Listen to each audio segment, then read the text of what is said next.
अरबों लोगों को पौलुस की इन बातों से आज सामर्थ मिलती है। आज उसकी बातों से लोग गिरे हुए भी खड़े हो जाते हैं। सेवा करने का हयात मिलता है लोगों को। किससे? उसकी बातों से, उसके सहने से, उसकी निर्बलताओं से, उसके उपद्रवों से। जो उसने सह के वो आगे बढ़ा, आज हमें उस बातों से सामर्थ मिलती। फेथ के योद्धा ऐसे ही नहीं बनते।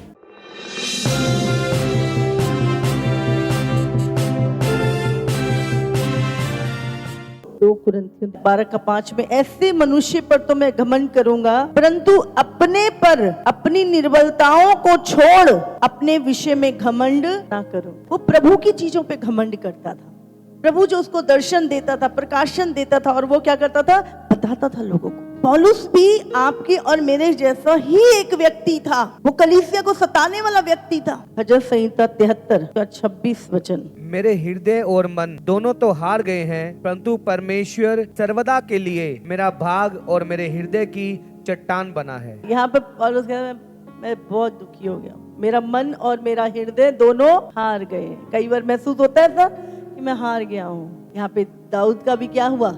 मन और हृदय दोनों हार गए हैं, लेकिन फिर भी वो क्या कहता है? मेरा परमेश्वर मेरे हृदय की चट्टान हमेशा के लिए मेरा भाग बना हुआ है। प्रकाशित वाक्य 21 में लिखा है, देख परमेश्वर का डेरा मनुष्यों के बीच में होगा और वो उसके साथ डेरा करेगा और वे उसके लोग होंगे और परमेश्वर आप उनके साथ रहेगा और उनका परमेश्वर होगा। वो उनकी आंखों से सब आंसू पोंछ डालेगा और उसके बाद मृत्यु ना रहेगी और ना शोक, ना विलाप, ना पीड़ा, पहली बातें जाती रहेंगी। ये सब चीजें हैं कि नहीं अभी?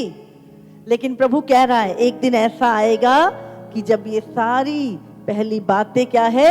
जाती रहेंगी। तो हमारे जीवन में आशा है। हालेलुया। तो जब उपद्रव हो रहा है, निंदाएं हो रही हैं, तब क्या करना है? प्रसन्न होना है। पौलुस क्या कहता है? जब ये सारी बातें मुझ पे घट रही हैं तो मैं प्रसन्न हूं, क्योंकि जब जब मैं निर्बल होता हूं तभी सबसे अधिक बलवंत होता हूं। तो कभी मत सोचे कि मैं टूटा, मैं हारा। मैं यहाँ पे देखो, दाऊद भी कहता मैं मन और हृदय से दोनों से हार गया हूं। समझ आ रही है आपको? तो भी परमेश्वर मेरा सर्वदा का भाग और मेरे हृदय की चट्टान है। टूटना हमें बनाना है। जब तक हम टूटते नहीं, हम बन नहीं सकते। परमेश्वर ने सबको, इब्राहिम को पहले सब कुछ छोड़ा, उसको तोड़ा, फिर उसको आशीष दी प्रभु ने। यूसुफ को परमेश्वर ने तोड़ा गया, उसको तोड़ा गया, मनुष्य के द्वारा तोड़ा गया। बहुत सारी चीजों से यूसुफ तोड़ा गया और उसके बाद क्या हुआ? वो बनाया गया। फेथ के योद्धा ऐसे ही नहीं बनते।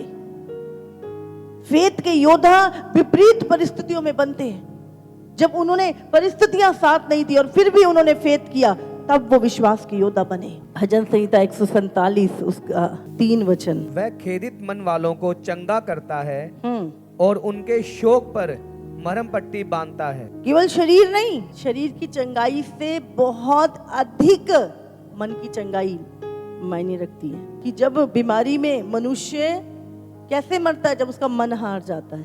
लेकिन अगर उसका मन दृढ़ हो तो वो बीमारी के बिस्तर से उठ जाता है। 2 कुरिन्थियों 4 उसका 8 से 10, हम चारों ओर से कलेश तो भोगते हैं पर संकट में नहीं पड़ते, निरुपाय तो होते हैं। आज अगर हम परमेश्वर की सेवा कर रहे हैं, तो यहाँ पे पौलुस कुछ चीजें लिख रहा है। कलेश तो है पर संकट में नहीं पड़ते, निरुपाय होते हैं पर निराश नहीं होते। हाँ, ऐसा लगता है कोई उपाय नहीं है, निराश नहीं होते, क्योंकि हमारा आशा क्या है? परमेश्वर है। गिराए तो जाते हैं पर नष्ट नहीं होते। पौलुस को कितनी जगहों पर मार के गिरा दिया गया, लेकिन थोड़ी देर बाद पौलुस उठता है और दूसरे जगह पे जाके प्रचार करने लगता है। समझ आ रही है आपको? कौन हमें बल देता है? कौन हमें अनुग्रह पे अनुग्रह देता है? भजन संहिता 46, परमेश्वर हमारा शरणस्थान और बल है, संकट में अति सहज से मिलने वाला सहायक, इस कारण हमको कोई भय नहीं है। चाहे पृथ्वी उलट जाए और पहाड़ समुद्र के बीच में डाल दिए जाएं। अगर आप एक रियल सेवकाई कर रहे हो तो जो पौलुस चीजें बोलता है वो हर एक सेवक के ऊपर आती है जो रियल में सच्ची सेवा कर रहा है। ये सारी चीजें उस व्यक्ति के ऊपर आती है। लेकिन जैसे पौलुस कहता है हम निरापाय तो होते हैं पर निराश नहीं होते, हम गिराए तो जाते हैं पर नष्ट नहीं होते। वही चीजें सामर्थ को भर देती है। मुझे पता है हम जीवन की दौड़ में जब चल रहे हैं चारों तरफ से चीजें, तो आपको चिंता नहीं, वचन आपको संभालेगा। वचन आपको संभालता है, हर समय संभालता है, तसल्ली देता है, और एक ऐसी लाइफ आप देखते हैं। हालेलुया।